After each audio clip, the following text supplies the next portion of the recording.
I've been the trauma director here for 15 years. It's exciting. The thing I like about trauma is you have no idea what's going to come through that door in the next minute or the next hour. It may be very quiet, it may be very busy. You may get some type of unique injury that you've never seen before or that you read about, and you have to be ready for all types of injuries, any type of surgical procedure. My name is Alan Tyrock. I'm the Trauma Medical Director at UMC, the Level 1 Trauma Center for the region. The state of Texas designates 4 levels of trauma centers. There's actually 17 Level 1 trauma centers in the state of Texas, and we are the only one for a 270-mile radius. What a Level 1 trauma center means, it's actually the ultimate level of trauma care being provided to the injured people in a region. And what sets it apart from other trauma designations like 2, 3, and 4 is 1, the academic expertise, various specialties that other centers don't have, meaning microvascular, replantation, cardiothoracic, and vascular, as well as in-house, meaning in the hospital, trauma surgeons, anesthesiologists, various specialties of the various disciplines, and it's a higher level of care.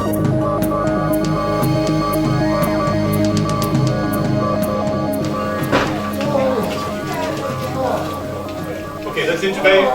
It is organized chaos, but everybody has a designated role.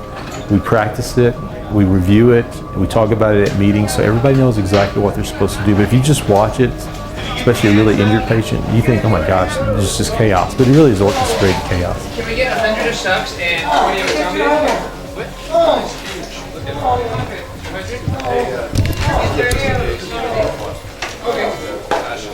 John, get another curl X. His crush injury between a car and some object. I don't even know what it was. Partial amputation of the left forearm. Pretty bad injury. So let's get 4 Ativan, 10 of Beckeronium. What's the last? And then another 100. Give me 10 of morphine. We have good color change. I know you got the fentanyl. Breath sounds heard bilaterally. We can last longer. One of the things that's unique about trauma is time is of the essence. I mean, if you have appendicitis, yeah, it's okay to wait a few hours, give the patient antibiotics, and then operate later in the day. But if you're bleeding to death, or if you have no airway, meaning you can't breathe, or your lung is collapsed, you're going to die within minutes. So acute, prompt surgical intervention, resuscitation is of the essence. That's what sets trauma apart from various surgical problems, where there is a little bit more time to evaluate. A good example is burn patients. We don't have a burn center in El Paso. The closest one is in Lubbock. But we can do the initial resuscitation for a burn patient and then transport them hours later to Lubbock for their burn care. Trauma, you don't have that luxury. You got minutes to save a life. Well, the thing I always emphasize is trauma is a team sport. It's not just one person or one physician. It's a whole host of people, especially for the more acutely injured patients. When a patient comes in, there is a trauma attending, which is a trauma surgeon, physician. There's 1 or 2 trauma residents, 2 ER physicians, anesthesiology will come, and they're on standby next to us here. There's at least 2 nurses and 2 ER techs. Respiratory comes in case we have an airway issue. Blood bank will come, EKG tech, as well as a laboratory technician. We actually have blood just standing at the door in case we need it to transfuse immediately. And there's other personnel that show up. The OR crew comes, and security will be here. So you can have 15 to 20 individuals here at one time to take care of the patient. He's going to go to CAT scan, and we're going to do an arteriogram of the left upper extremity, make sure there's an arterial injury, and then he's going to go to the operating room by the orthopedic surgeons to hopefully salvage the arm. He has a very bad fracture, as you can see. Also, he has a soft tissue injury to the muscle and the skin, and that all needs to be cleaned up and operated on.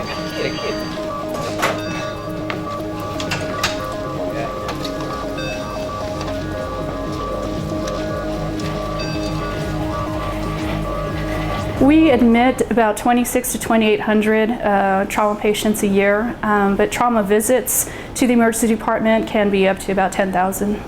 Most of our injuries are blunt trauma, so about 33-36% are a result of falls. About 23% are of a result of a motor vehicle collision. And so the other 50% are due from stabbings, gunshot wounds, motorcycle collisions.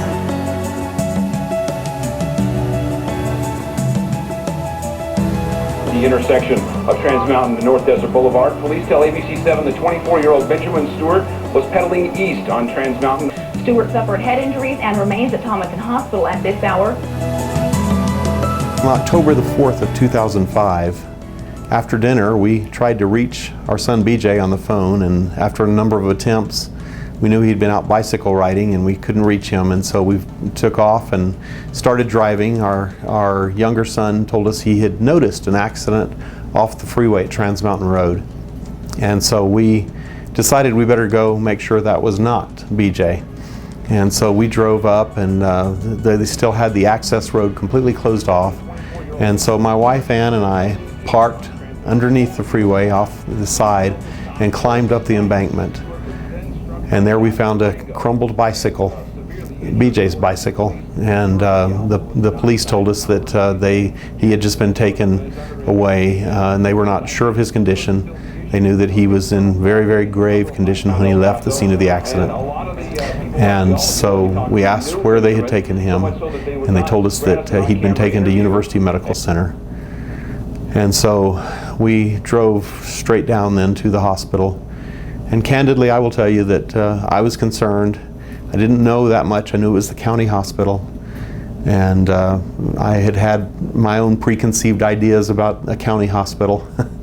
And so I was not sure about the level of care that he could get there. And having seen the bicycle, I knew if he was alive at all, that he was in very serious condition. Over the next few weeks, we would learn a whole different story about the hospital. And we would see the incredible professionalism of the people, and the technology that was there, and everything that came together that in fact helped restore the life of our son.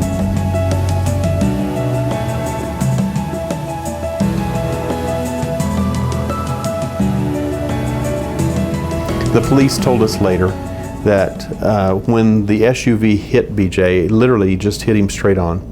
It threw BJ up, so it pushed his leg through the frame of the bicycle.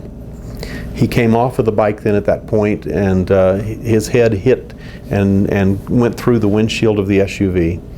The driver threw on his brakes, which then threw him off of the vehicle, and the police said that BJ went 77 feet in the air, hit the pavement, and skid 50 feet down the pavement before he stopped. The first man who got to him, one of the witnesses who was there, thought he was dead. The leg was completely broken, snapped. He had significant bleeding. His liver had been punctured, and tremendous head trauma. They did not think, even when EMS got there, as it turned out, we knew one of the young EMS technicians who was there. He did not even recognize BJ. But he told us later that they did not think BJ would even live through the ride to the hospital, that they thought he'd be dead before they got him there.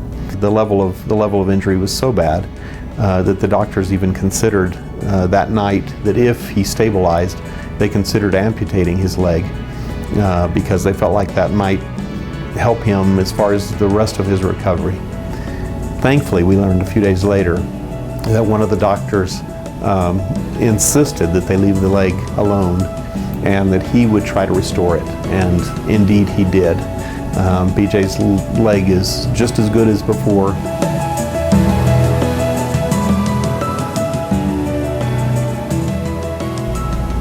You have no way of knowing what is ahead, and you just beseech the Lord and you beg Him, and that's what we did. We begged the Lord all the way to the hospital. Lord, please just hold him in your hands. Well, little did we know that who was working on him were 8 magnificent doctors who really did do God's bidding, and they felt like, at first, we were told later, that They weren't sure that it was going to be successful, but any surgery, any kind of attempt to save his life. But there was something there, they said, in his demeanor that said, we need to go to work. And they did. And they sat in and they worked for the next 8 hours straight, just to save his life, just to give him that one more chance to have a wonderful life. They had no idea who he was, and yet they gave everything they had in their professional understanding to bring him back to life. And for that, we will always be so grateful. I've gotten to know a number of people from the hospital, and good people, good staff, incredible leadership team. After I came back from the hospital in California to visit some of the people who had helped me, Miss Irma and Dr. Tyrock briefly. He's always in a hurry. That was when Mr. Valenti had stepped up and he'd taken charge of the hospital. He asked me to be a part of 2 ribbon cutting ceremonies. I just talked to a lady 2 weeks ago whose friend has a young son there right now at UMC with a serious brain injury. And so BJ, I think one of the things you should talk about is when you went to the VA center in Palo Alto, they talked to you, you happened to overhear the conversation that they were having with Mom and me about what the chances of your mental recovery were, right? Yes. Okay. Yeah. And what did you hear them say about your possible recovery? They were at that point skeptical that I would recover much beyond a 3rd or a 4th grade level. I'm, I guess, more ornery than that, so. When you were there, did you even know the difference between level 1, level 2, or anything like that? I really did not. I knew he was in trauma, and I just knew, I thought that was the same as kind of ER, and I really did not know much. I really gained an education over those next few weeks as we stayed there. And the hospital was so very gracious to us.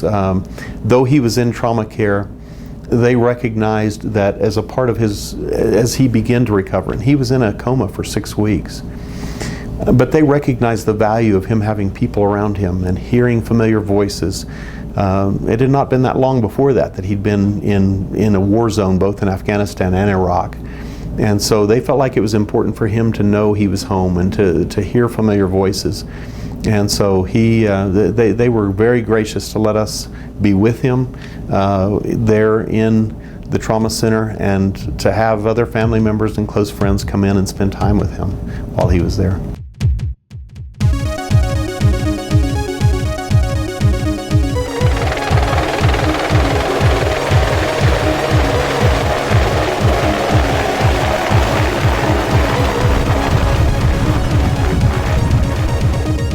%37% of all our patients are accepted in transfer from various hospitals in the region. Of those, about 2/3 come from New Mexico.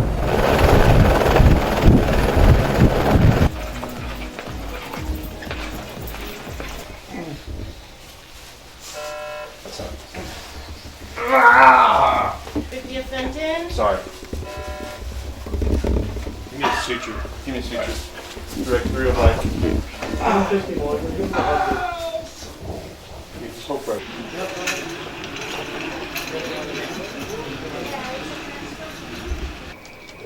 Take in a deep breath and hold.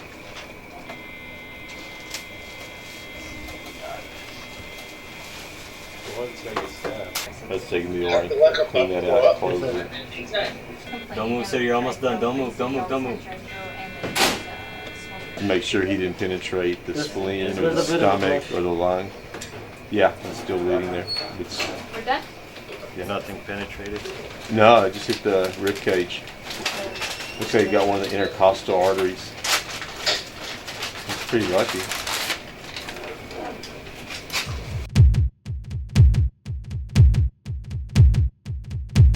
Being part of the requirements for a level 1 trauma center is that we do research, and this research is to improve the care of a trauma patient. So the collaboration that we have with Texas Tech allows us to perform these required measures. My job entails that I coordinate and provide trauma courses for doctors and nurses that are mandatory for trauma level 1 of some sort, level 1, 2, 3, or 4, that doctors and nurses are mandated to take. The doctors and nurses have to update their knowledge and skills on the care of the trauma patient on a continuous basis. There's always changes. In order for them to maintain that updated knowledge and skills, they have to attend trauma courses. The other section that I coordinate is community education, and we based our education for the community by zip codes, meaning that if zip code, for example, 79936, there's the majority of car crashes, then they lack seat belts or restraints for children, then we concentrate on those communities to provide education and then provide a car seat if we have enough. Many people don't even think about ever needing a trauma facility. And they should know and they should understand that it is an incredible asset to have in your community. It's based inside UMC, which is a not-for-profit hospital. It's a hospital that takes care of everyone. Major League Baseball certainly has its sights set on the Sun City, specifically our medical facilities. MLB sent its Vice President, Ernell Lucas, to tour El Paso, and he stopped at University Medical Center. Any city with a Major League affiliated club needs to ensure that players and fans have access to good medical care. Whenever we get visits from companies who are thinking of relocating or thinking of building something new here, they look at the assets of a community. And the assets of a community include your workforce, education, transportation, quality of life, and health care. Officials say the fact that UMC is a level 1 trauma center is one reason the Pacific Coast League approved the sale of the Tucson Padres. That's a team that could call El Paso home if the sale is approved. Healthcare is a critical asset in general when you're looking to be an attractive, competitive community.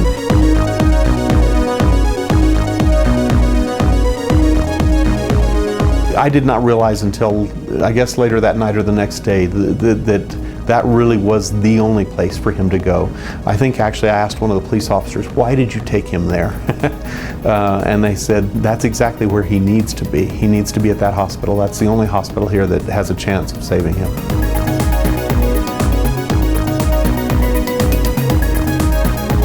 The thing with trauma, it doesn't discriminate. You can be rich, you can be poor, you can be young or old, you can be a nice person, a bad person, you can be super drunk, or you can be a saint, and we don't discriminate. You come in, you're injured, we don't care what your story is. Our job is to take care of you and make sure you're fixed.